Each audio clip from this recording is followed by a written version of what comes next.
Thursday, November 14th meeting of the Missoula Board of County Commissioners. Welcome. If you wouldn't mind, please stand and join me in the Pledge of Allegiance. Pledge allegiance to the flag of the United States of America and to the republic for which it stands, one nation, under God, indivisible, with liberty and justice for all.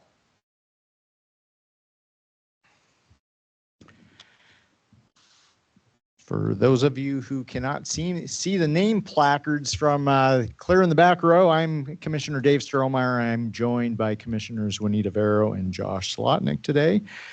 And we begin by acknowledging that this event today takes place in the Aboriginal territories of the Salish and Kalispel people.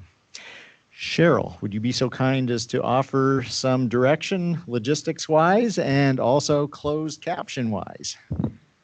Hello, everyone. If you are joining us for this meeting virtually today, instructions for turning on closed captioning are on your screen. If you're joining us in person, we'll have closed captioning on all the screens here in the Sophie Louise room. There will be an opportunity to speak during the meeting for public comment virtually and in person. We ask that all speakers today speak slowly and clearly. This helps with the accuracy of the closed captioning. If you're on Microsoft Teams, if you'd like to speak when discussion has been open for public comment, we ask that you use the raise hand feature. This is a small hand button at the top of your screen. If you're calling in on the phone, you'll need to hit *5 to raise your hand. Once called upon, you'll need to hit *6 to unmute. We also have assisted listening devices. Or if you need anything else during the meeting or questions, please find me and then let me know. Thank you. Thank you, Cheryl. As you all will see on the agenda, we have 3 public hearings a little bit later. And at the time of each of those public hearings, there will be an opportunity for public comment on those items. Right now is the opportunity to offer public comment on anything that is not on the agenda. Again, as I've said before, preferably within the purview and jurisdiction of the Board of County Commissioners. We cannot do a lot about issues outside of the state of Montana or outside of Missoula County, but we are here to listen. So any public comment on items not on the agenda? Seeing none. Our current claims list is reflected in claims received by the Board of County Commissioners office from October 16th, 2024 through November 6th, 2024.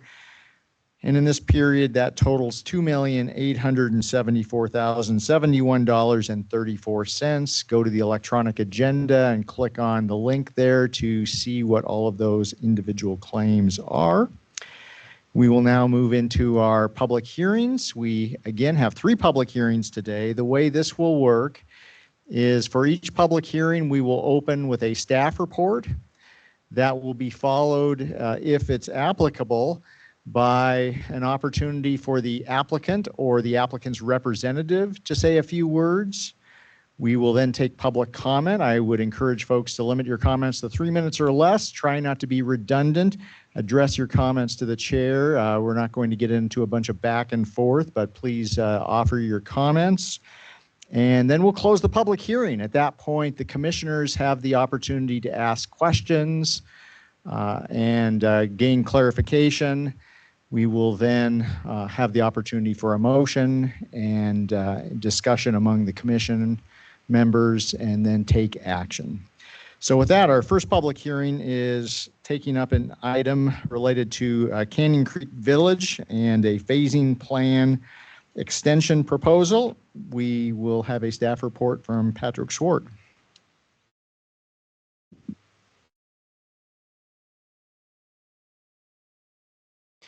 Good afternoon, Commissioners. For the record, my name is Patrick Swart. I'm with the Office of Planning, Development, and Sustainability.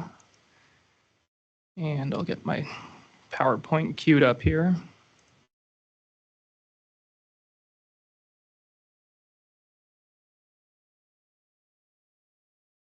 All right, today I will be presenting the staff report for a phasing plan extension request on the Canyon Creek Village subdivision. This is brought to us by Remington Group LLC, who is represented by IMEG.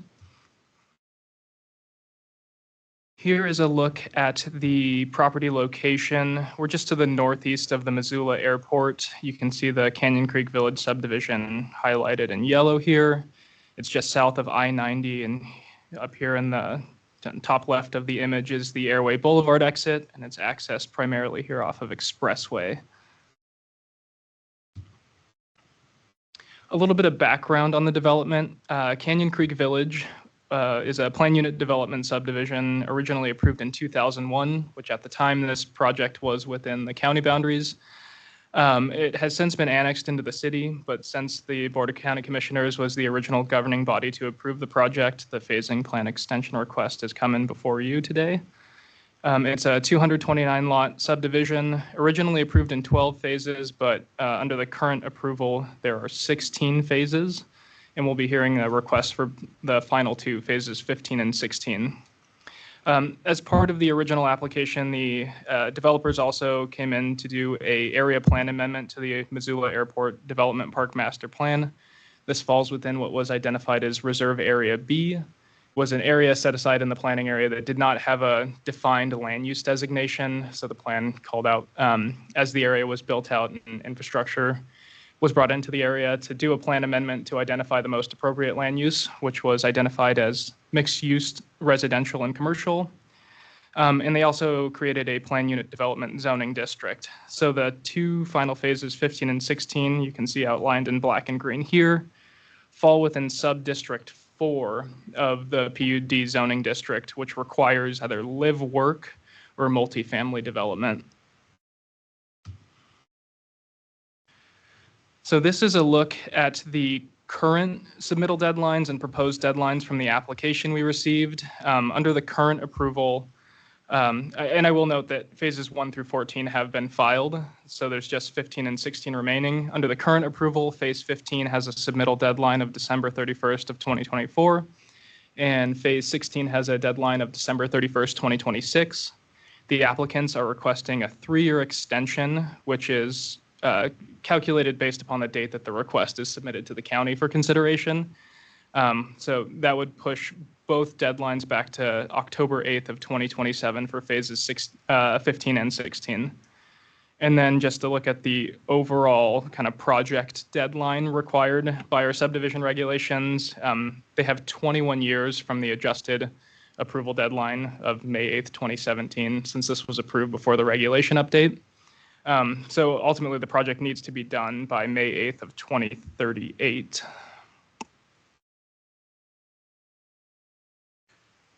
On this slide, it's just a quick overview of prior phasing plan extension requests approval dates and how that's affected the submittal deadlines. As you can see on the first line here, project originally was approved in 2001, with all phases being submitted for final plat review by March 7th of 2008. 2003, they came in for an extension request and added phase 13. That pushed the project back to 2009, and so on and so forth. And you can see that last request on here is the current one, with an ultimate final submittal deadline of October 8th, 2027 being proposed.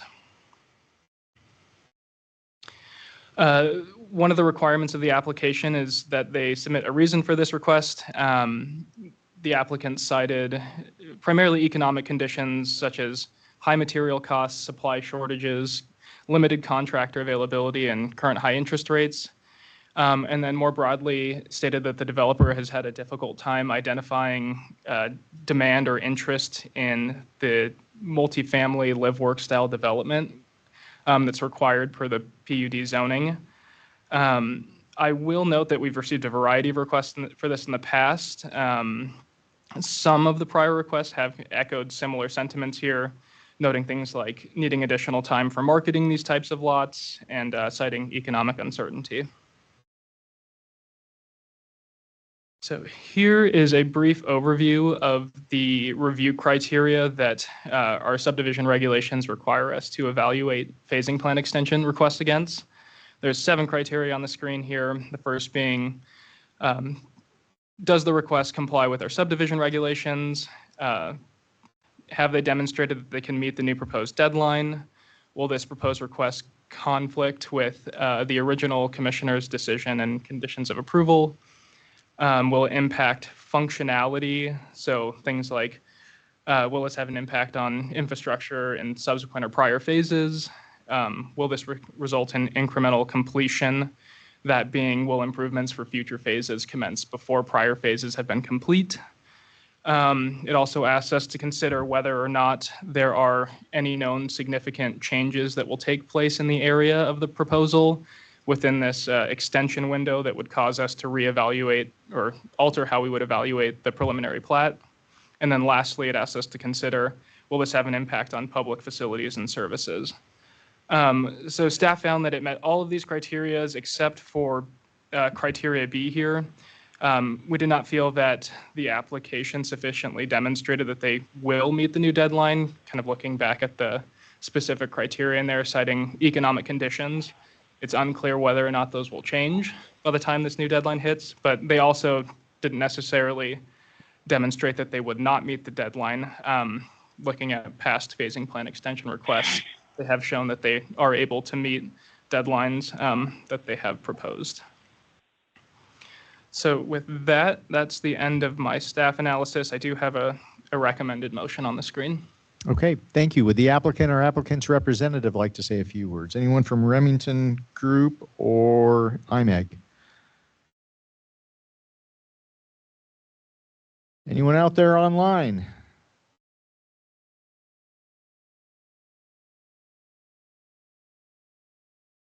Okay, how surprising. Were you expecting the applicant's representative to join us today? We did check in on the date, and they said that this worked for them and the applicants, but they did not send a follow-up on that. So Okay, I did not see them online. Okay, well, they are perhaps collecting their thoughts and joining us. This is a public hearing. I will open it up to public comment on this. Any public comment on the phasing plan extension proposal? Okay, well, I guess we will move forward accordingly. I would have loved to have asked them a few questions about the state of housing in Missoula and getting these lots online. And this is yet another example of a developer requested extension, not local government clogging up the works. So, Josh. Yeah, if Joe was here, and Joe does a great job, so I'm disappointed that he's not here, I would have said why this would be the 9th phasing extension in 21 years, just what happened. And we're really excited to see these homes built. So I would ask Joe that. Okay, there was a hypothetical question to Joe. Any other questions, comments? I didn't know, Patrick, do you have any insight or can you share any more?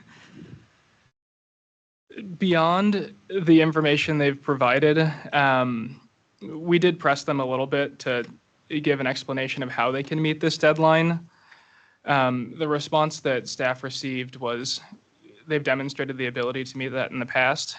Looking at the history of phasing plan extensions, it sounds like the theme of the live, work, and multifamily lots being difficult to market in this area they've shifted towards the end of the development project. It's kind of been pushed off. But I don't know that I have much more information beyond that. Okay, thank you. Okay, I would entertain a motion. Happy to make one. I would move that the phasing plan extension be approved subject to the master conditions of approval and establishing a new final plat submittal deadline of October 8th, 2027 for phases 15 and 16 of Canyon Creek Village subdivision. Second. Any further discussion? Seeing none, all in favor? Aye. Aye. Thank you, Patrick.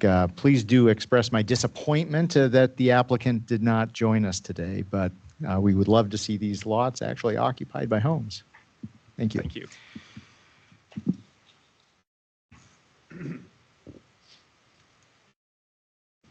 Momentary transition. Our second public hearing, which I will open, is a public hearing to consider a community development block grant application to the Montana Department of Commerce on behalf of MCT. And we'll have a staff report from Heidi West.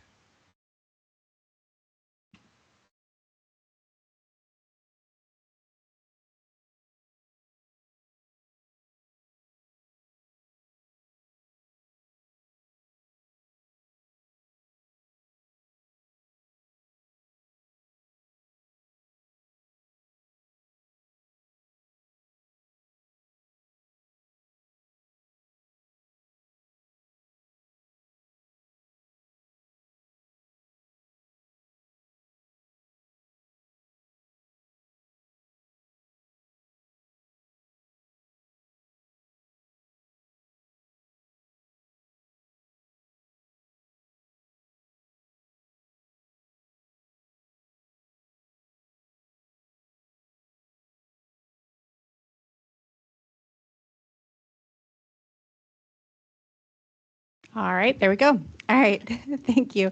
I'm Heidi West. I'm a grants administrator in the Grants and Community Resources Department. And I also have Carlin Schultzke, Mike Morielli, and Naomi Lichtenberg with me from MCT. So we are here today to provide an opportunity for the public to comment on Missoula County's application to the Montana Department of Commerce. We are applying for a community development block grant in the economic development category on behalf of MCT.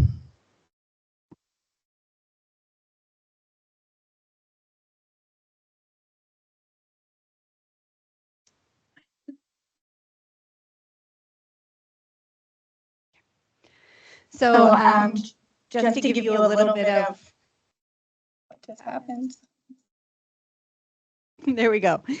I'm not sure how that got unmuted. Okay, so just to give you a little bit background on what the community development block grant economic development and the economic development category is, the purpose of this grant is to stimulate the economic development activities by creating or retaining jobs for low to moderate income individuals. The maximum award that we can apply to the state of Montana is for $525,000, and there is a limit as to how much can be allocated to each job. So that limit is $35,000.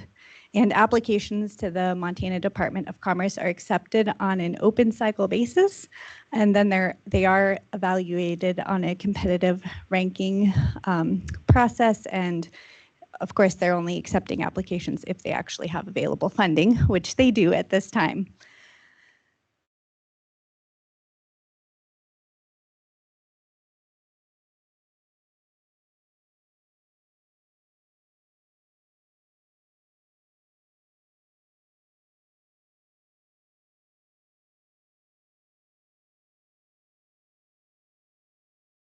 I'm not sure why it doesn't want to move forward through my slides.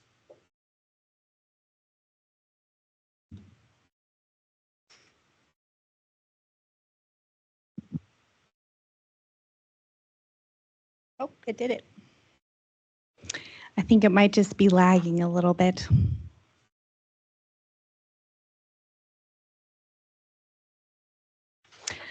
So the eligible applicants to apply to the state of Montana for CDBG funding are counties, consolidated city-county governments, and incorporated cities, except for those that are entitlement jurisdictions. So in this case, that is Billings, Bozeman, Great Falls, and Missoula.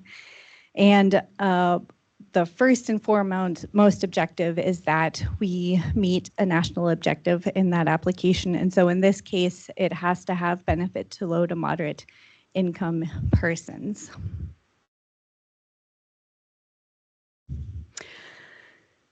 So as a part of this process, who was that? So part of this process, we developed program priorities for Missoula County. So these are projects that would be given priority in a competitive process.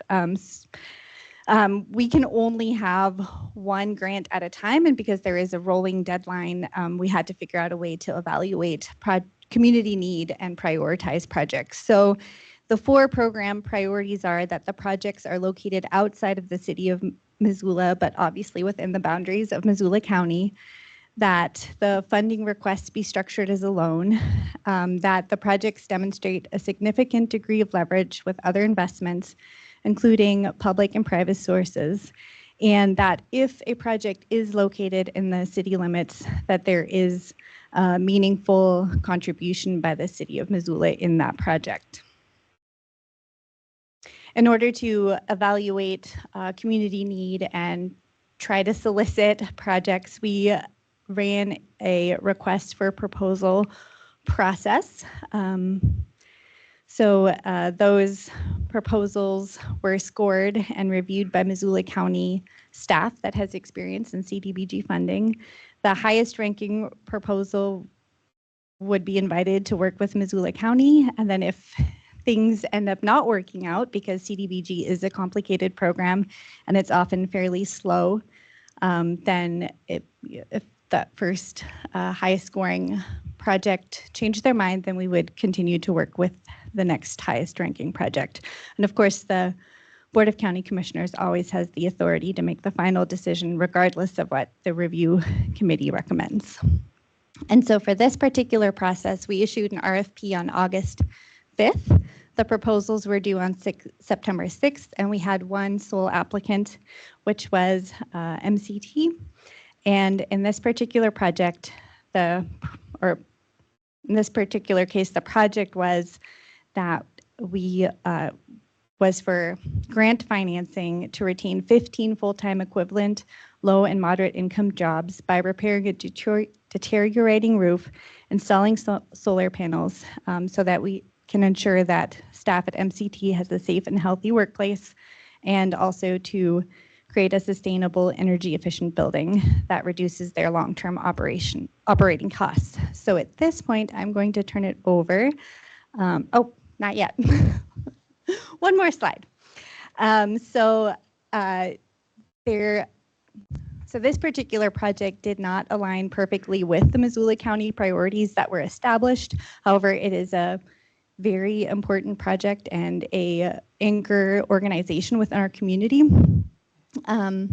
It does have to have this meaningful investment from the city of Missoula that is actually set forward in federal code in 24 CFR 570. And it just says that priorities that take place within entitlement communities, which obviously the city of Missoula is, have to have some sort of meaningful contribution. And in this case, that meaningful contribution from the city of Missoula is through an MRA investment in the overall downtown. And there is that affects this particular property, and the value of that is $56,884.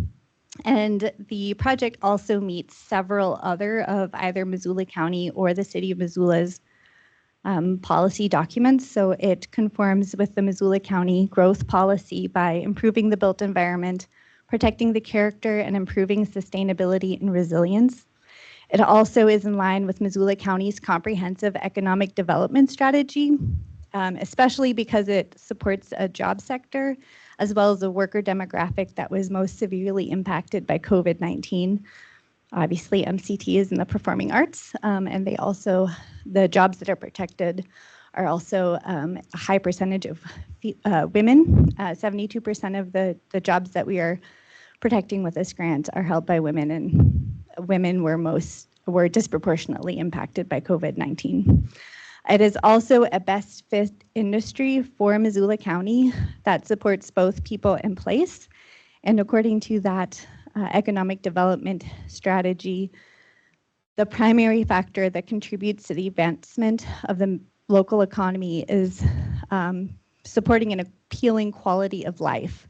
That is how we both retain and attract people to the Missoula community.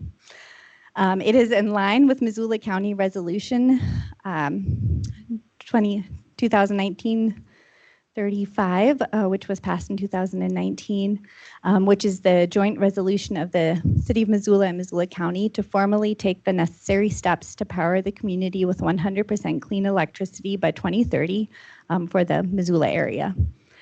And then lastly, it is also in line with the Downtown Master Plan. It supports 4 of the 5 overarching goals of the Downtown Master Plan, which is to create more than one postcard view of downtown, to improve the mobility, health, and safety of downtown, to stay original, authentic, be green, and create opportunity, and of course, to create a downtown for everyone. So with that, I will now turn it over to staff from the MCT. This is Carlin. Thank you, Heidi. Good afternoon, Commissioners. I'm Carlin Shulsky. I'm the Development Director at the Missoula Children's Theater.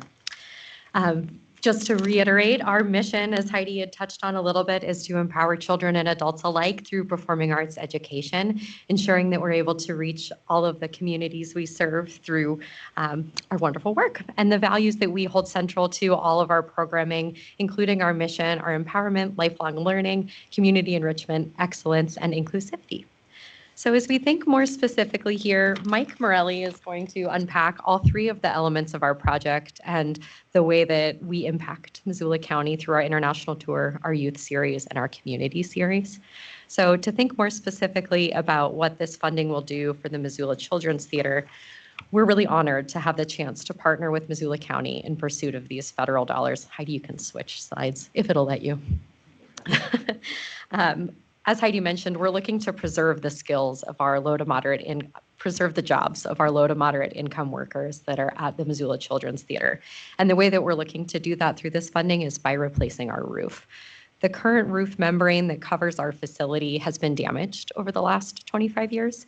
And as we unfortunately discovered through leaking during periods of heavy snow and rain and thawing, we know that it's critical for us to be able to have a healthy and safe environment for our staff to work and for those jobs to continue to offer our programming all across the world. It's through those staff that we're able to impact 5,200 people in Missoula County every year and giving nearly 30,000 people locally the chance to experience live theater at our facility. So as we're looking at installing solar panels as well, we're currently billed as light industry through Northwestern Energy. And what that means for us is that on a Saturday, when we offer 2 shows to our community and we're running the air conditioning to keep everyone comfortable, we're paying for that same amount of energy on a Monday when there's just 43 of us in the office. So anything that we can do to offset that overhead cost is going to make a huge difference in allowing us to reallocate those dollars into our mission and into our programming and our staff. So this photo here shows you the current state of our roof. This is about 4 square feet of our roof facility right now, and inside each of those black circles are small little white circles. So to give you a bigger picture, our whole roof is about 15,000 square feet. So there's a lot of those little white circles that are all over. So Heidi, if you go to the next visual, the photo that you see in the bottom right, where there's those very small little black circles, those are mildew or mold spots that have started to grow around tiny little pinholes that are in our membrane. So what has happened is those pinholes have formed over these last 25 years since we opened our facility in 1998, and the water has started to permeate through that membrane into the 3 layers below. So directly below the membrane, we have a fiber board that is screwed into the insulation and a B-board. So as those tiny little holes have allowed water to get through, the screw head that connects all 3 of those layers has started to go up and up and up. And that's what you see in the photo that's there on the left, where you can see the little bump. Those are the screw heads that were in the white circles inside of the black circles on the previous slide. And they're all over the roof. So when we discovered the roof was leaking during a production of Rent in January of this year, we took immediate action to figure out what our options are going to be. So this summer, we pressure washed the roof to clean off those little moldy mildew circles that you see and lay down new membrane to ensure that a patch to ensure that we're able to make it through this next upcoming, hopefully very snowy season and then big spring thaw that we have before we're able to replace the full roof. So about 54% of the 43 full-time equivalent positions that we have at MCT are considered low to moderate income positions. And although we're always striving to improve the wages for our employees, we are honored to have so many trade-based occupations and skilled workers that make up our staff. So having a functioning facility that has a reliable roof is critical for our staff to be able to continue offering our programming across Missoula, across the state of Montana and the world, and also making sure that they have a safe and healthy place to work. So I mentioned that we already created this temporary patch, but we are going to need a full roof replacement with insulation replacement as well in order to make the new roof work for us. And while we're up there, we're really honored to have the chance to pursue solar funding as well that will reduce that overhead cost that we had mentioned and work towards your goal of being green downtown in the next several years. So looking at the scope of this project more specifically, as Heidi mentioned, we have a $525,000 grant application opportunity. Of that, $483,000 would come back to MCT. The difference in that is going to the county for their wonderful help in administering this grant on our behalf. The scope of the roof replacement project itself is about $300,000, and that includes taking off the membrane that's currently leaking, taking out the insulation. We also have a skylight that's on the 3rd floor, and that is not engineering not structurally sound at this point, so we would take out the skylight and patch that portion of it as well. And then, of course, install a new membrane, this time with one that has glue that attaches those 3 levels below it, because we learned our lesson with the screws. And it would also include a 20-year warranty on the roof. The solar portion of this aims to install 124 panels, and as I've mentioned a few times already, would reduce our overhead costs with our electricity significantly. Now I'll pass it over to our Executive Director, Mike Morelli, to talk about the impact of our programming. Thank you. Thank you. Mike. Thank you. Good day. Nice to see you all. I'm Mike Morelli. Talk a little bit about what we do and how this affects the county. As you know, Missoula Children's Theater has a community series, and we cast local volunteers and we use local crew. We have about 500 local volunteers every year that come from the county and the city, and they give us more than 26,000 hours worth of effort. Our volunteers are engaged in a variety of ways. They get newfound confidence, unforgettable friendships, and they create something greater than themselves in the community, and we all enjoy their efforts. Patrons are witnessing these stories, they're seeing all the things that are happening, and they're enjoying the upscale productions that we put out. And since June of 2022, we've had 500 unique patrons from Missoula County, not just the city, but from the county itself, and they've purchased tickets to our shows, and many of them have purchased tickets to multiple shows. Well, that roof matters to those people that are coming to our shows, and it matters to the people that are volunteering their time. As far as the roof goes, in the county, Missoula, we have this huge impact in youth. We provide performing arts opportunities for K through 12 across the county. We have day camps, we have after-school productions, we have plan-a-day programs, and of course, we have our performing arts camps at Flathead and Cedar Lakes. We see children's confidence growing, being built by our programs. We see them improve their communication and thinking skills, and they make lifelong friendships through our MCT programs. We're happy to say that 46 unique Missoula County youths outside of Missoula city limits participated in our day camps and production classes held at MCT since 2022. And what we do know is that we tour all over the county with our Red Truck Tour. MCT provides a vital bridge for folks that are experiencing difficulties putting out performing arts or any kind of arts in schools. We travel all around the world, and we're pleased, more than pleased, to travel all around Missoula County. The format is 2 tour actors in a truck. They have everything in the back of the truck, sets, costumes, lights, scripts, props, to stage a full-length musical with up to 65 children over the course of 1 week. The tour now has returned to pre-COVID numbers, and we're reaching around 1,000 communities this year, and we'll be in multiple countries around the world. Many of these communities that the tour visits are rural, and with limited arts programming available in cities and schools, we are more important than ever. The tour makes the power of performing arts possible for those counties, and we are happy to include 6 greater Missoula County areas. So since 2020, the tour has, in Bonner, cast 179 youths and performed for 1,500 community members. And as we go down the list and we look at all of the impact that we've had, we see that 765 Missoula County youths performing for nearly 4,500 audience members. And that means MCT is reaching nearly 12% of the county's population. It's an exciting prospect, and as an institution of 50+ years, we're happy to continue to do that. We began touring in 1972, and we focused on bringing musical theater productions to small Montana towns. Well, since then, our home office, which was funded in part by a community block development grant many years ago, has grown and grown and grown, so that we are now in 1,000 communities around the world, and we're still producing local shows and having local production classes. Missoula is right in our name. It's at the heart of everything that we do. We are ambassadors for our community around the world. We're advocates for the performing arts, and we provide a safe place for kids and adults alike to explore, have fun, and be themselves. And without our staff executing our programming in our beautiful building, MCT just isn't possible.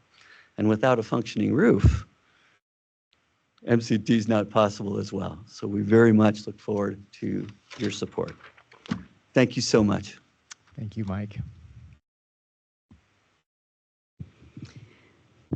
So the next steps in this process are that we are going to collect public comment on this application. We are going to finish that application, submit it, and then wait. And hopefully we will be successful. And if we are, we hope to start this roofing project and the solar installation in the summer of 2025.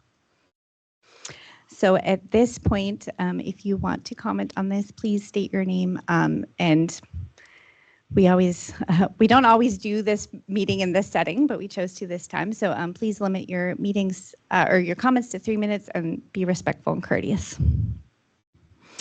And then if you don't want to speak in front of a crowd, you are always welcome to submit your comments in writing, and we are going to be accepting those all the way through November 21st. And you can email them to Kayla Talbert, myself, Heidi West, or Mike Morielli at MCT, and we will include those in our application to the state. And thank you. Okay, we do have some questions, but before we get to questions from the commission, this is a public hearing. Is there any comment on this specific item? Come on up. Kelly Durbin Williams, owner, founder of Misma Gymnastics. Didn't know this was happening today. I did, but I didn't. So this is kind of rad. MCT has been an integral part of our organization for over the 23 years we've been in business. And I'll kick us off with community comment. There's lots of things we can spend our money on, but if we can spend our money on the kids directly, I love it. And I will tell you that owning a business that is specifically targeted at the community and children is a very low profit margin. And we work extremely hard to keep expenses down. And everybody in Missoula knows how expensive real estate is and how expensive repairs are. And if the money's there and no one else is applying, and let's go get it. And because you absolutely, not only, they didn't even mention all the community events, recitals, concerts, things that are open to the public that anybody can access. You just literally apply to go there. So good job, keep it up, and I vote yes. Okay, thank you, Kelly. Additional public comment.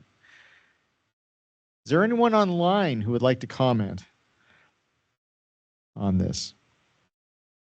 And this is an application to the Montana Department of Commerce on behalf of MCT, Missoula Children's Theater, for a community development block grant. Questions from the commission? Josh. Thanks, Nate. So I just wanted to reiterate something that you just said and then ask a question. That in the reiteration, this hearing is us contemplating whether we should apply to the Department of Commerce for this grant. So it's an opportunity for the public to comment. I totally got that. Yes. What the action that we are contemplating, I guess this isn't the question part, is should we or should we not apply for this grant on behalf of MCT? So we'll actually be back on Tuesday where you vote whether or not we should apply. I totally got that. Okay. I'm good. just being, We'll be I back. completely understand, Heidi. I'm just getting clear on the question for the crowd too. And really what the point I'm trying to drive home here is that we aren't deciding whether or not to dedicate county funds for this. These are not county funds. This is federal money given to the state, and we're contemplating, should we apply for these funds on behalf of MCT? For folks in the audience who are like, what are they doing spending property taxes on this? This is not property taxes. Just to be clear, it's not property taxes. If we do decide in a week to apply, when will we find out if we were successful in getting federal money from the state? So it should take about 4 to 6 weeks for them to review our application. Thanks. Any additional public comment? Okay. Oh, Actually, I do Linda. have a question. What's the status of the roof now, or how does the roof make it through the winter? Mike, do you want to come on up?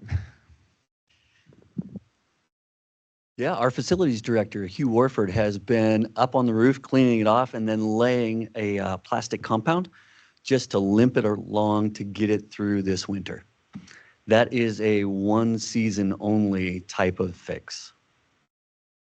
Thanks, Mike. Thank you. Okay. The public comment period will remain open. Heidi, another reminder for folks, how long do they have to comment before we make that final decision to apply? So we will be back in front of you Tuesday, the 19th, I believe it is, with all of the resolutions to authorize us to apply for this funding source. And we will be taking comments just in general on the project until the 21st, which will be bound into that application. And we hope to submit it, if everything goes well, the first early December. Okay. Thank you, Heidi. We will keep the public comment period open, and thanks to MCT staff, and thanks for all of the good work you do here in Missoula and around the globe. You bet.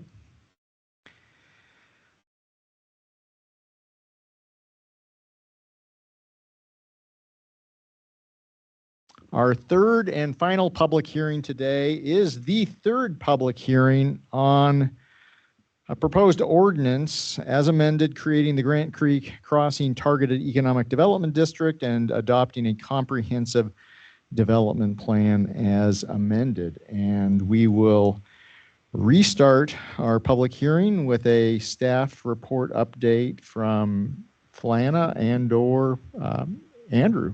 Yeah, thanks, Commissioners. Andrew Hagemeyer and Flana McClarty with Missoula County Community and Economic Development. I'm multitasking right now, which we all know is technically impossible, so hold on one second.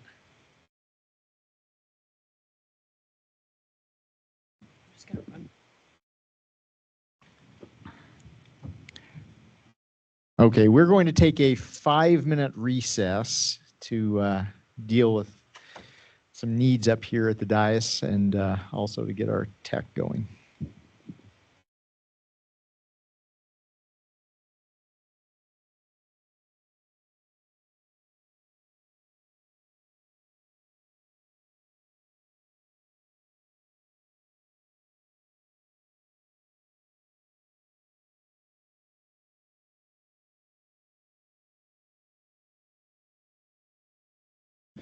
Okay, let's come back into session here, and we will pick up where we left off. Andrew Hagemeyer will provide a staff report and update on where we're at.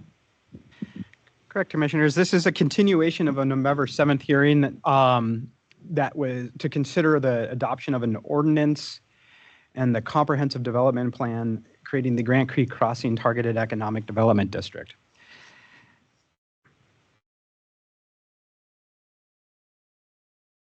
And like Heidi, there's a big pause. If I knew what my next slide was, I would keep talking, but I actually have forgotten. So it's a good thing we granted an extension to your presentation today. Yes, I appreciate it. What if it doesn't shift here in a minute? What I'll do is I'll forego the presentation.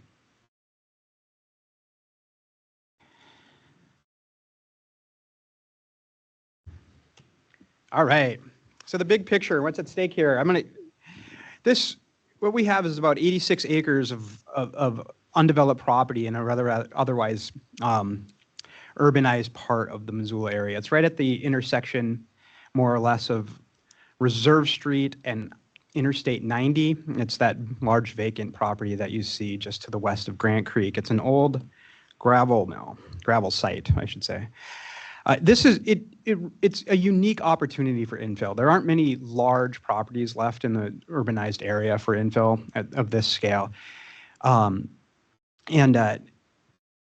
What makes this unique is a couple of things. Is the size of the property, which enables different types of uses to be located there that you wouldn't otherwise see in infill development opportunities.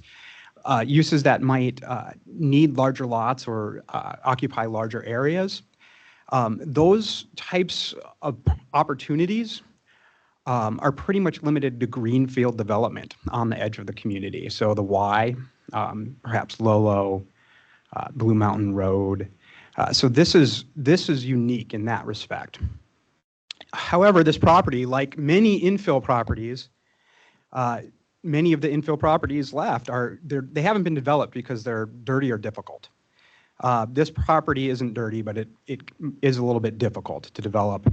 It lacks sewer water, stormwater, and the roads to access the property are in poor condition. They're actually not, they're substandard of the type of development that would occur. We're looking at somewhere north of $10 million in infrastructure costs to build the public infrastructure that is necessary to access and serve this property. So if the TED is not created, the amount of development or the amount of investment that's necessary to develop the property, our likely outcome is either undevelopment of the property, so development without sewer and water, or no development at all of the property. It has sat vacant for a long time. If I don't remember when the gravel pit closed. We're going to end up getting a low taxable value per acre on whatever happens there without significant investment. And because it is a site that has these unique characteristics as an infill property located in the center of the city, we're likely looking at more greenfield development, which, you know, it also needs significant investment of infrastructure. So that's sort of the scenario if TED is not created. If the TED is created, we have greater financial tools available to us to fund infrastructure. So you might think, you know, when you flush the toilet when you drove here to attend this public hearing, you're using public infrastructure. So public dollars were used to facilitate that. All public infrastructure requires some sort of public investment. If we have federal dollars, it's coming from tax dollars. If states dollars, it's coming from tax dollars. The county has very few tools to fund infrastructure. We're looking at bonds, which general obligation bonds, which we have to ask the taxpayer for. The interesting aspect of TEDs, the tax increment financing, is we get to leverage. We get to actually leverage future tax dollars to fund infrastructure instead of actually going out to the public and asking them to pay more tax dollars. So it's a really unique tool. By leveraging those future tax dollars, this is the only mechanism in state statute that allows you to leverage future tax dollars like this. We'll end up facilitating a much higher taxable value per acre on this property when the development occurs than without this investment. We'll see a little bit less greenfield development over time. It's 86 acres, instead of being built out at Blue Mountain Road, would be located more centrally. And we'll see a longer term benefit to the general taxpayer when this TED expires, as that higher taxable value will go into general circulation. So we're looking for a decision from the commissioners today on whether or not to create this TED, and if we do create the TED, what that creation looks like. Since the hearing we had a week ago on November 7th, we've gotten comments that kind of fall into two bunches. Bunch one is for Missoula Rural Fire Department to exclude all levies from a Missoula Rural Fire Department from this TED, which we can do. And the second bunch is to exclude all permissive levies for Hellgate Elementary School District from the TED. So here's kind of I think the history of the proposal that we presented. Kind of three different considerations, three options for adoption. Of course, there's the option to not adopt, but I'm not going to present on that because you know how to accomplish that if you choose to. The original proposal that we presented to the commissioners on October 10th at the first hearing was that to approve the tax increment financing district, the TED, without excluding any levies. So if we did not exclude any levies, there would be no reduction in the potential of the increment. The second consideration here is based off the public comment that we've heard that all levies be excluded for these two districts. So all levies from Missoula Fire, all Hellgate's permissive levies. That would reduce the increment potential by about 26%. So then we also have a staff proposal that we are presenting here. And that's to approve the tax increment financing district, the TED, with excluding certain levies. So what we're proposing is that for Missoula Rural Fire Department, we exclude their voted levies. They have 2 voted levies. And that they have a permissive levy that's, I believe, used to fund insurance. And then we also propose to exclude about 10% of their general levies, which is about 8 mills. And for Hellgate Elementary, what we were proposing is excluding their permissive levies for just tuition, because that goes directly to fund students, and then for transportation, because unfortunately, transportation is a huge cost for school districts.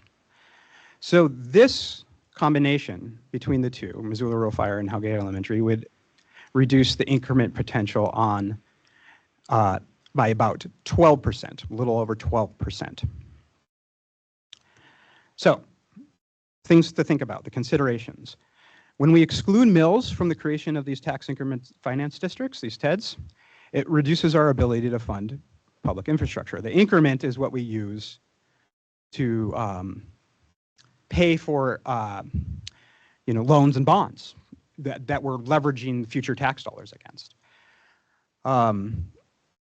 So by reducing that, we reduce our ability to fund that infrastructure. It's important to note that every site is different. Every site has different infrastructure considerations, different development potential, different challenges to fund the development. So what might work here might not work in other places. What might work in other places might not work here. The exact breaking point, so to speak, of if we reduce the increment by too much, then we wouldn't be able to fund the infrastructure necessary to have the development. That breaking point isn't something we can actually calculate. We cannot calculate, is it 12%, is it 15%, is it 30%? It's just too many factors, too many unknowns about what's going to happen with development in the future on that.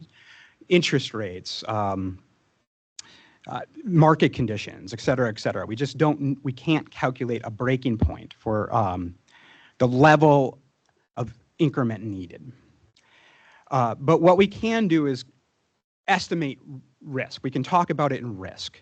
So is reducing the increment by 20%, the way I talk about it is the risk significant or is the risk acceptable? We did reach out to the engineer that is familiar with the property and talked about the infrastructure costs at 10 million plus. To see what sort of level of risk was acceptable. And with the 2 options. And that what we were told is the 26% increment reduction would create a significant risk that the development might not ever happen. So we could create this district, and because we've excluded so many levies, we wouldn't be able to fund the infrastructure to make the development work, and would sit vacant for 15 years. And then in 15 years, we'd be exactly where we are today, sitting there with an empty lot with some storage units. However, they thought that reducing the increment, the potential by 10 to 12% was actually an acceptable amount of risk. We can't say for certain that this would allow the development to occur or not allow development to occur, but they found it to be acceptable. So some considerations there. So we are going to make a recommendation to you on what you could do, and then we can take public comment on the things I've talked about, and we're prepared to kind of explore other ideas if you have any. So our recommendation is that 12% reduction of potential increment is an acceptable risk in this situation. That with that reduction, those levies excluded that I've mentioned, we're going to, both of the districts, the taxing jurisdictions that we've identified, will receive more money if the development occurs, right? They will receive nothing if it sits vacant, but they will benefit by the investment that we're making in this TED and receive more money in the long term. Missoula Rural Fire Department would receive almost 40% of their total mills on the property. And Hellgate Elementary would receive just over 26% of their total mills for that property. So I just think it's interesting that by reducing that potential by just about 12%, we've allowed these two taxing jurisdictions to see much greater than 12% of their total mills in place. So with that, I have a whole slew of different motions prepared for you, depending on which way this goes, including the staff recommendation. So I think this would be a good place to leave it and enter into the public comment or questions from the commission. Let's first take public comment. We will then close the public hearing, questions from the commission, and then an opportunity for us to debate and take action. So with that, this is a public hearing. I would invite anyone up to share your comments. Again, please try not to repeat other folks if they've already said exactly the same thing that you were saying, and try to hold your comments to 3 minutes or less. Yes, sir. And you'll need to hit the base of the mic, the button there, to turn the light green. Where it says push, that would be it. Yes. Good afternoon. My name is Ben Murphy. I am the chairman of the Board of Trustees of the Missoula Rural Fire District. Commissioners, I must express my profound dismay regarding the proposed Grant Creek Crossing TED. The proposed TED flatlines the Missoula Rural Fire District's revenue base while public safety demands grow.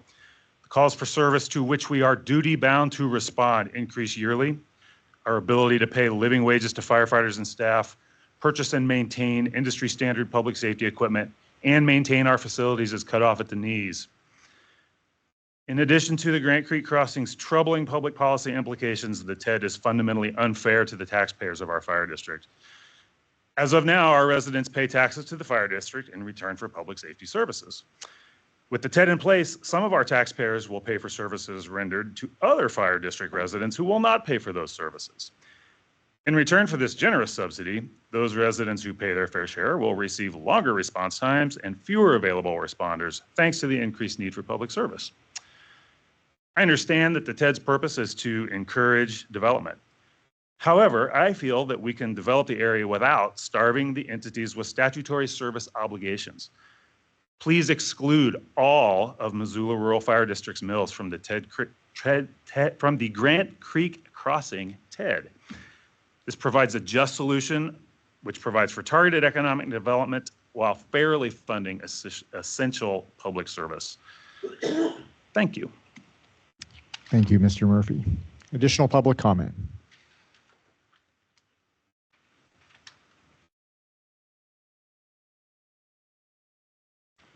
My name is Dr. Molly Blakely. I'm the superintendent at Hellgate Elementary. I appreciate looking at the solutions. Our permissive levies make up about 1/3 of our school budget. There are 7 permissive levies that we can ask for. Our 2 biggest ones are transportation and our tuition fund. We levied about 34 mills last year, which equaled about $2.2 million.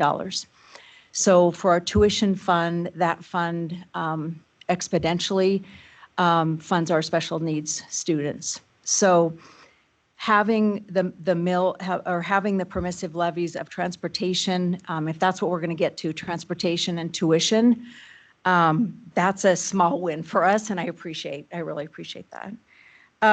Second, I know this is a big ask, but right now we do receive funds from the portion that's already been developed, which is the storage units. The taxes paid on that are about $26,000 a year, with Hellgate Elementary getting about $16,000. MCPS High School District gets the rest. One possibility would be to leave that out of the TED so that it's already developed, number one, and so that when there's a taxable valuable increase, which will be if the TED goes through, we would continue to recoup that money. If not, if it's in the TED, it freezes and we're stuck at that 15,000. So I would challenge us to consider that. Thank you. Thank you, Dr. Blakely. Additional public comment? Anyone in the room who would like to comment?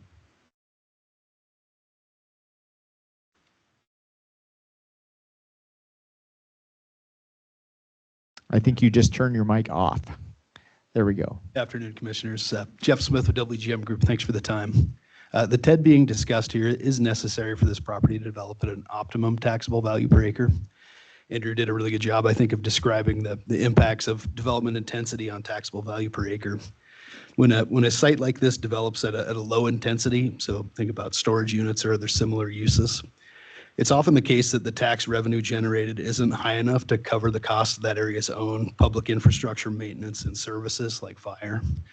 So in those instances, you often end up in a situation where exterior areas of the county, so areas with higher taxable values per acre, subsidize those costs in low intensity areas.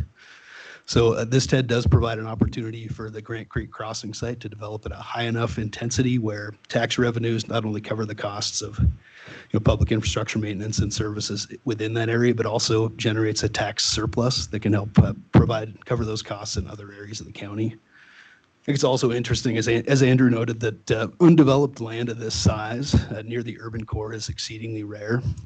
It's intriguing to think about the opportunity where a larger land use within the city of Missoula might relocate here and open up an opportunity for dense urban infill style developments within the city core. So thanks for the time. Thank you, Mr. Smith. Additional public comment?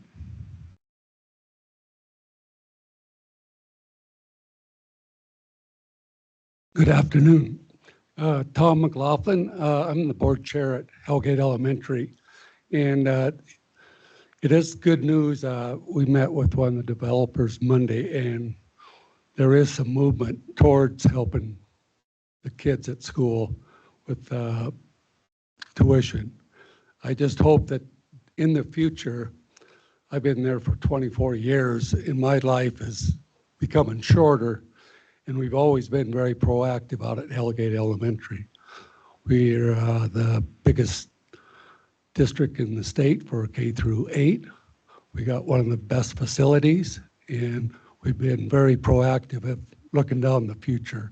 So as you look at this development, please consider if it can help Hellgate Elementary and what it can do, and future developments with TED, which might come in.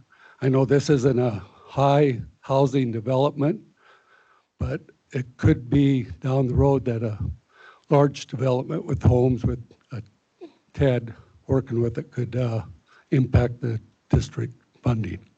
Thank you. Thank you, Mr. McLaughlin. Additional public comment?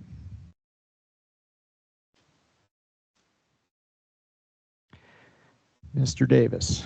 Commissioners, thanks for yet another public comment opportunity on this topic. I'm Kevin Davis, business owner in that North Reserve area. Lived there for 27 years, and have seen the chaos is the best way to describe it in terms of traffic safety. I've been advocating the last 5 years or so for traffic safety improvements in that area. I've held listening sessions, discussion sessions. Andrew Hagmeyer came to me about a month ago and was generous enough to come to our group in the volunteer world. I host a Reserve Street Public Working Group. And at that session, we heard a presentation, but yet again today, the presentation's changed again. So it's really complicated and difficult for the public to understand really what's going on for this subject parcel when these conditions keep changing. It's interesting to hear from the representing planning firm that it's so necessary for a TED to be there when we don't have a TED in that area, and economically the area has been thriving. Folks like me with small businesses, hotels in the area, restaurants are all accomplishing a lot without tax increment financing. So I'll read quickly what I submitted yesterday as a letter to the editor and why, after listening and discussing and hearing the public, why I personally object to a TED for that area. Titled, "A TED at Grant Creek Crossing Would Fail the Missoula Community. Crumbling roads, strained transit, failing bridges. Missoula's infrastructure is stretched thin, and every new development adds to the load. With potholes widening, bridges decaying, and even parking garages being deemed unusable after only 2 decades, Missoula's resources are being stretched to the breaking point. Yet, despite these cracks in our foundation, some county officials are pushing forward with a new TED at Grant Creek Crossing, just off North Reserve Street, a plan that could sidetrack essential tax revenues from public services indefinitely. At first glance, a TED here might sound like a boost for local business, but the truth is, it risks diverting funds from essential services like fire protection, law enforcement, schools, and public transit to subsidize new private developments, creating a burden for taxpayers and our infrastructure alike. Many local voices, from a school superintendent to a fire chief, board of rural fire services, have voiced concern, questioning whether this subject serves or whether this project serves the community or just a few large-scale developers and planning firms who stand to gain financially. True growth doesn't have to come at the public's expense. Missoula has seen impactful improvements from trails to safe crossings, funded through grants and private support, without burdening public services. This isn't about opposing growth. It's about demanding growth that benefits everyone, not just those with a stake in the next development. It's time to choose a path that leads to a more resilient, sustainable Missoula, not one that leaves our infrastructure buckling under the weight. Let's say no to a TED at Grant Creek Crossing and yes to smart, sustainable growth for all. Thank you. Thank you, Mr. Davis. Additional public comment. Mr. Kier. Good day, Mr. Chair and members of the Commission. My name is Grant Kier, K-I-E-R. I'm the President and CEO of the Missoula Economic Partnership. Just wanted to speak today to ask for you to approve this Grant Creek Crossing TED. I just want to convey that we were part of the initial team that looked at the options for how to develop this property. We are also authors of the document referenced earlier in the day, the Comprehensive Economic Development Strategy. What I will tell you after extensive outreach in the community and looking at our economy, we are growing. We have many businesses who are looking to grow in this community, and they're struggling to find places to do that. This is a great place for many of our businesses in the community to grow. We are a community that does need more housing, although this is not targeted to be a site for a lot of housing. This could relieve pressure from other places where housing is suitable in a very high density format.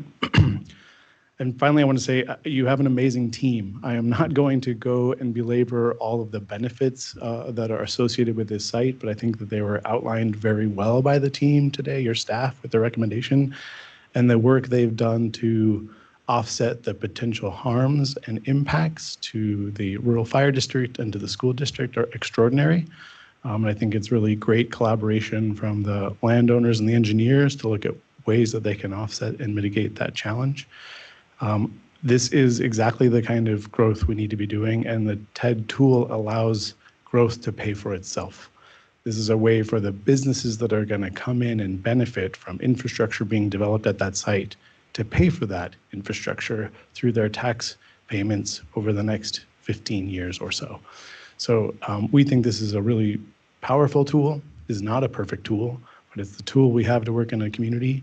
The entire community will benefit from the vision for this site, from this TED, and we appreciate your perspective on that and urge you to vote yes to move forward on this TED. Thank you. Thank you, Mr. Kier. Additional public comment. Is there anyone online who would like to comment today? If so, please use the raise hand function. Chief Finley. Good afternoon, Commissioners. I apologize for not being able to appear in front of you today. As you are aware, I submitted a couple of documents, but I did want to outline a couple of concerns that I had based on the presentation provided by Andrew Hagmeyer. The first of which was the mention of significant risk to development if the Fire District and schools are excluded with their mills. Without being excluded, there is significant risk to the fire district, and without putting words in the school's mouth, I would assume the school as well. However, speaking from the fire district, the risk that it creates is fire and life safety risk to the remaining public that is currently paying. Secondly, although the 40% of revenue was indicated by Andrew, that is 60% less than others are paying. And Missoula Rural Fire District is a long shot from meeting most NFPA standards, and further reduction, being told to work at a further reduction with higher demands is putting the fire district at risk. I ask you to exclude all mills. Thank you. Thank you, Mr. Finley. Anyone else online like to comment today? Anyone else in the room like to comment?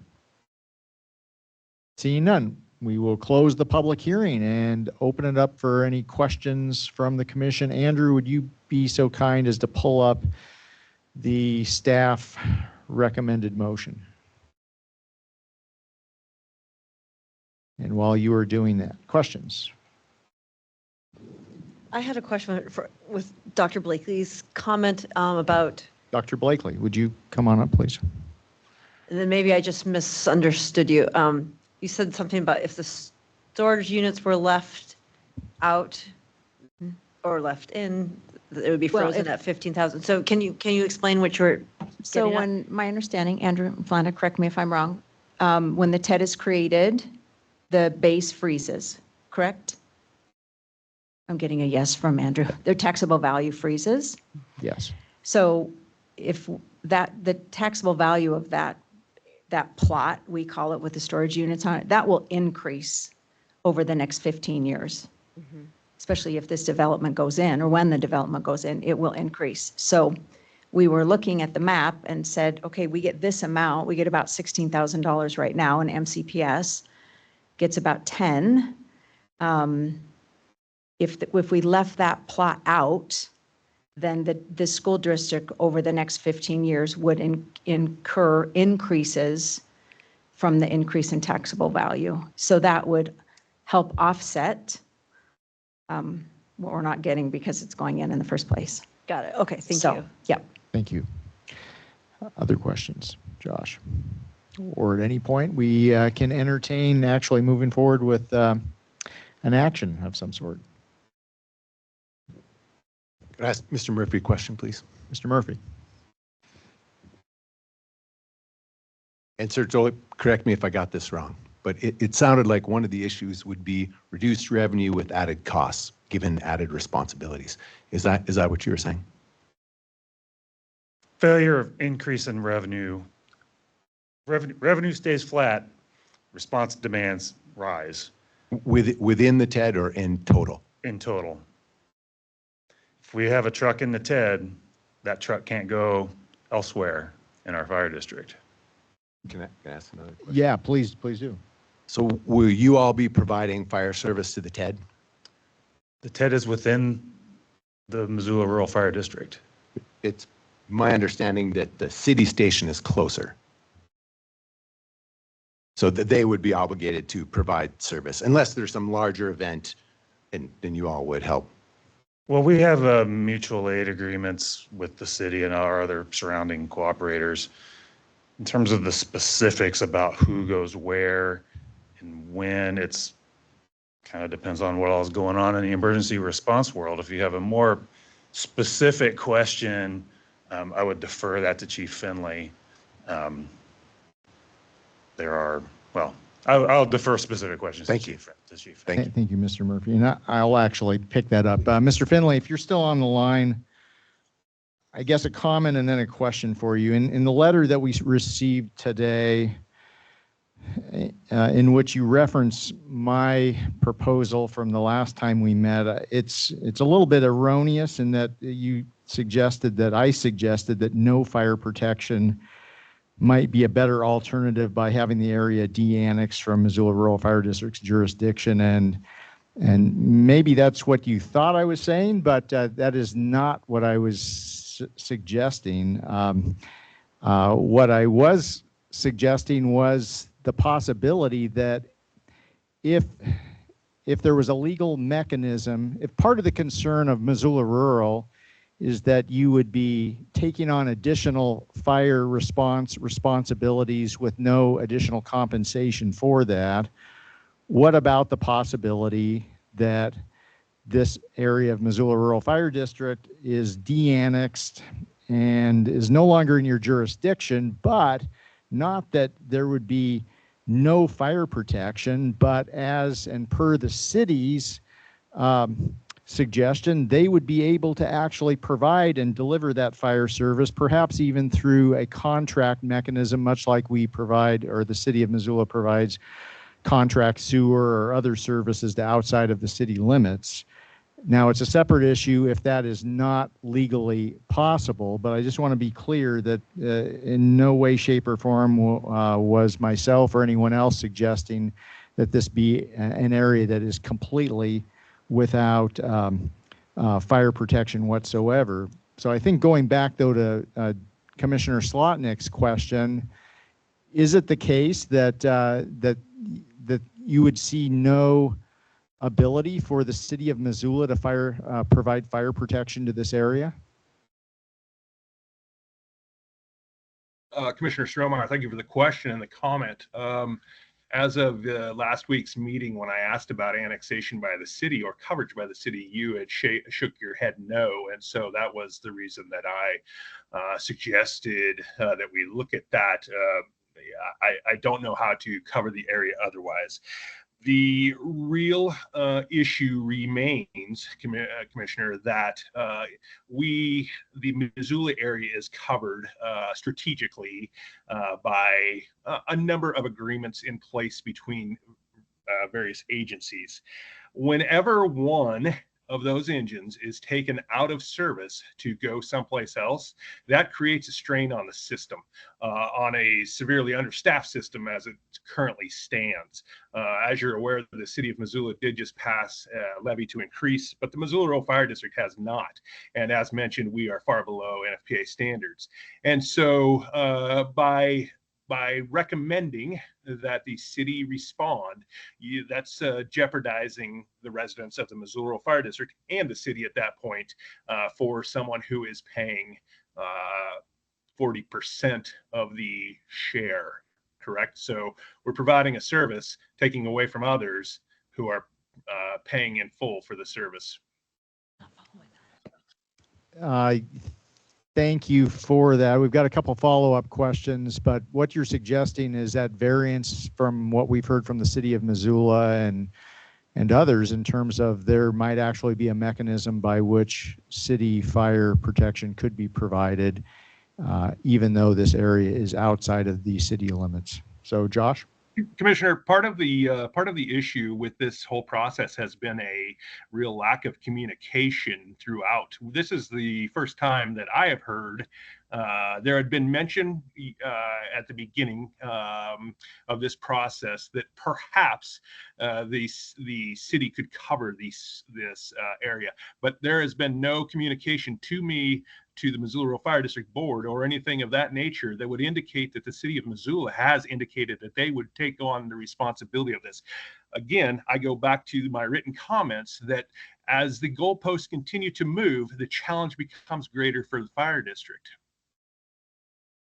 Thank you. Josh? Thanks, Chief Finley. So, as you noted, the city did just pass a fairly substantial levy.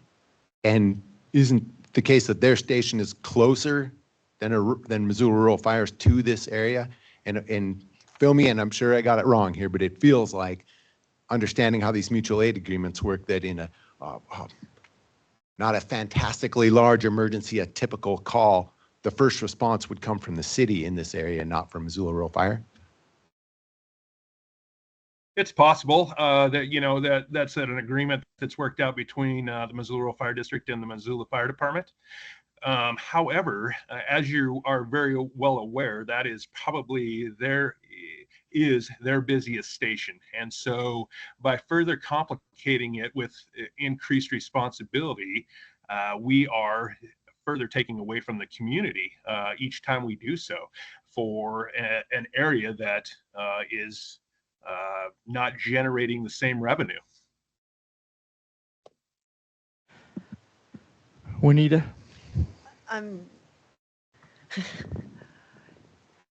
Let's see here. So did Chief Gordy, I'm forgetting. Hughes. I can't find his letter that we received. Flana or Andrew, do you have the City of Missoula Fire Department's Because I thought letter?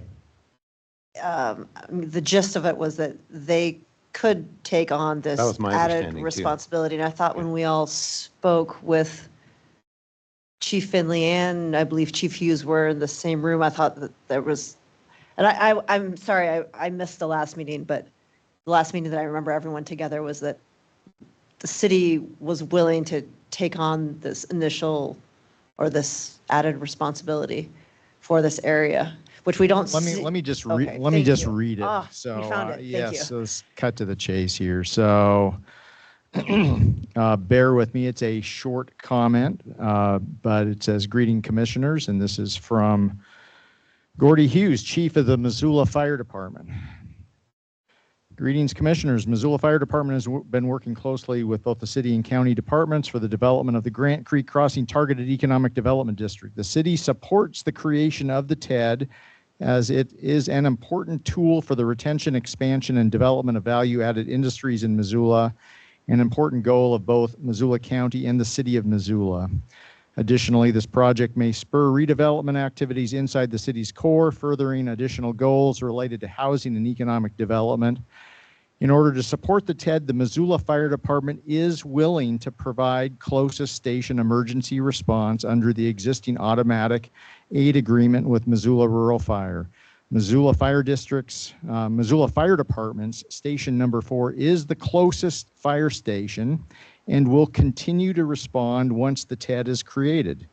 Additionally, new station number 6 will likely be sited in a location that will also enhance response capability for this area.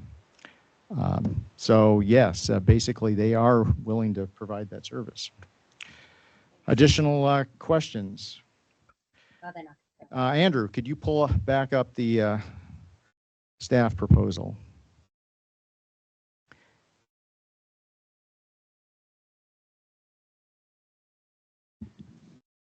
All right, so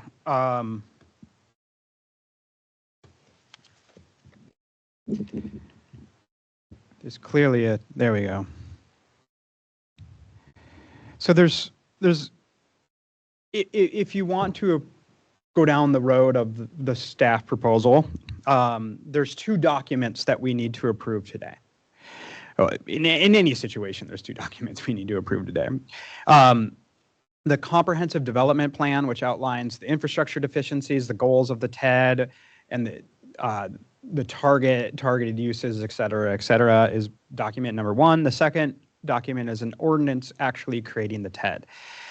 Under the staff proposal, you would need to approve the comp plan with the amendments that were Flana presented at the November 7th hearing.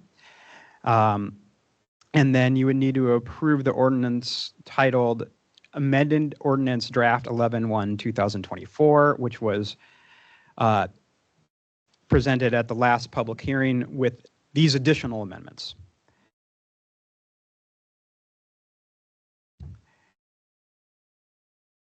Whoops, now it's going to go too fast here, isn't it? So we have to make 3 changes to the ordinance to reflect the mills, the levies that would be excluded. And so these changes in red would be the language that would be added to these ordinances. That the first is 1.08, which identifies the permissive mills and the general mills and the voted mills for the fire district, as well as the permissive mills for tuition and transportation for Hellgate Elementary. Section 1.2 is a proposed look-back arrangement that when we were in conversations with the fire department, they suggested the look back arrangement would suggest that once a year, about this time of the year, staff would sit down with the taxing jurisdictions of Missoula Rural Fire and Hellgate Elementary and basically go over what's the activity at the TED. And then section 9, further on in the ordinance, it's just repetitive to section 1.8. It just identifies the levies. So those would be the actual amendments to the proposed ordinance. And then this would be the motion. And what you would be doing is motioning to adopt the ordinance dated November 1st as amended today. And then the comprehensive development plan as amended. Can we go back a slide? Yep. On that second bullet. So what sort of modifications, when you guys do your look back meeting, would we be able to do? Yeah, I mean, we can, in the future, we can make changes to the comprehensive development plan if there's additional.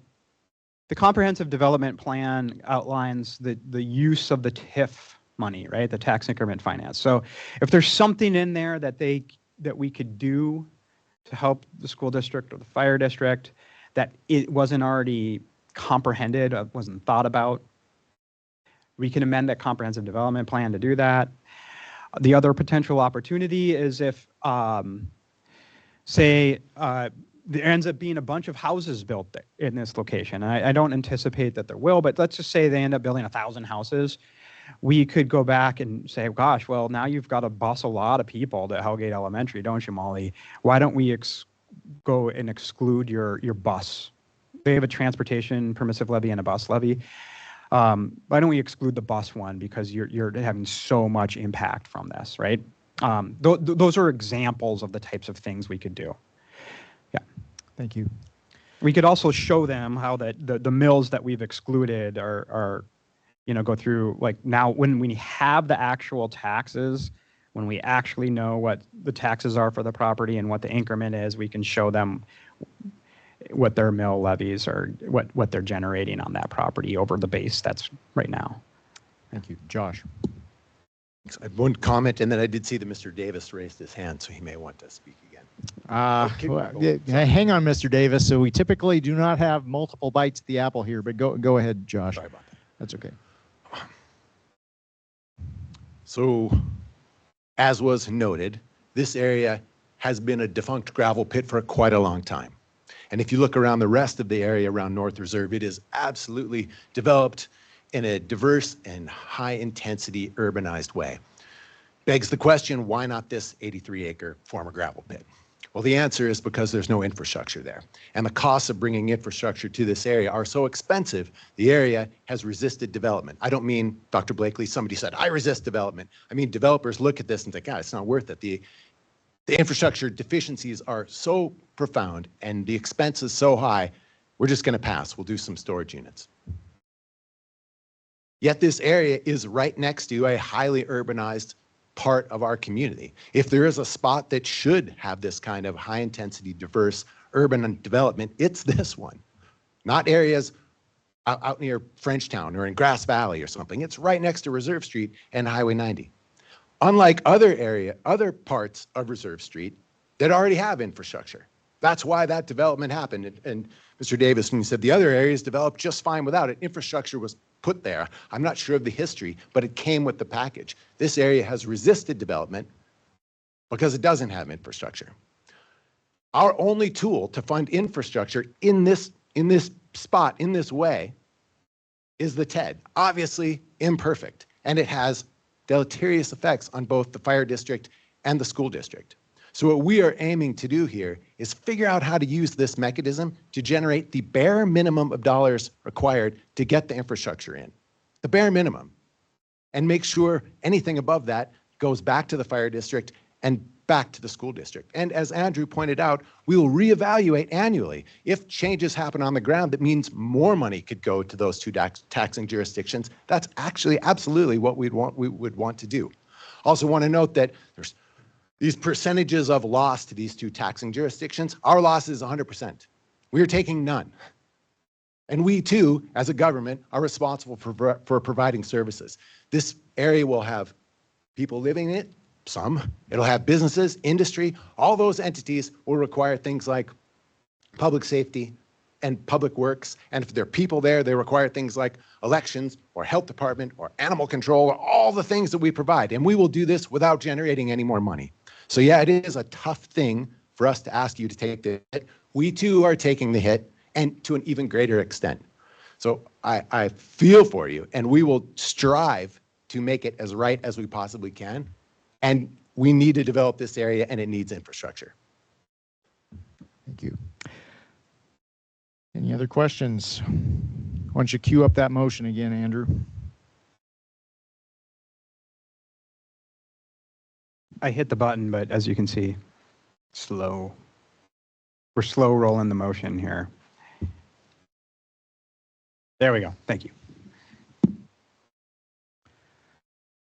I would entertain a motion. I move to approve the ordinance dated November 1, 2024 as amended, creating the Grant Creek Crossing Targeted Economic Development District, and to adopt a comprehensive development plan as amended with a tax increment financing provision for the Grant Creek Crossing Targeted Economic Development District. Second. Further discussion by the commission. I guess two things I would add. First, thank you to staff for all of the hard work that you've done and for being creative and coming up with what I see as a reasonable compromise today that actually does deliver additional revenue to Missoula Rural Fire District and to Hellgate Elementary. I just want to point out that we've heard a number of times about taxpayers in various jurisdictions, Missoula Rural Fire District's taxpayers. Well, your taxpayers are our taxpayers. And also I would challenge us to think about us being more than just taxpayers. We are also citizens, and being citizens means recognizing that there is such a thing as the common good, and that in some cases, for the greater good, it means us maybe not completely having our cake and eating it too. If nothing happened at this site, and I'm not going to repeat everything that Commissioner Slotnick said already, if no additional investment happened at this site, it would remain a vacant gravel pit, maybe a site for storage units, but it would remain in that state for some period of time, and there would be no additional taxable value added here in Missoula County. As it is, this is, I think, an appropriate investment. It will ultimately provide a return on investment in multiple ways to this community. We would not be contemplating a TED if this development would occur of its own accord. That truly would be a wrong-headed decision, because we would all be foregoing the ability for tax revenue to come into all of our taxing jurisdictions if this development would simply occur on its own accord and we were merely giving a tax break to developers. That is not what is happening here. We're trying to catalyze development. And with that, any additional comment? Oh, I just appreciated Jeff Smith's comments about thinking about this bigger than, or this opportunity, not just this 80 some odd acres, but what this, if this is developed or allowed to be developed correctly, what it can do to benefit the infill goals of the city.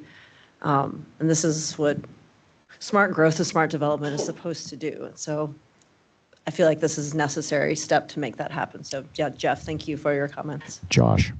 Yeah, lastly, I wanted to thank the staff and the fire district and the school district for being willing to talk to each other and to recognize that this did not have to be a binary yes or no, straight up yet kind of decision, that we could work together to make the best out of a tough situation. And I really appreciate all the math and hard work you guys did, and that Dr. Blakely, it seemed like you negotiated in good faith, and as did the fire district, and I appreciate that, and kind of expect hard feelings, but that's how it's going to be. So thank you for all for trying hard. And without a doubt, things have evolved and changed over time, and that I think personally that is a healthy thing. That shows that there has been an ability to think creatively and come up with some solutions, even if at the end of the day, not everyone is going to be completely satisfied with those solutions. So with that, any final comments or discussion? Seeing none, let's go ahead and vote. All those in favor of the motion as stated, please signify by saying aye. Aye. Aye. Aye. That is unanimous. It passes. So thank you, everyone, for joining us today and participating and offering your thoughts. Is there any other business to come before the commission? Seeing none, we'll be adjourned. Thank you, everyone.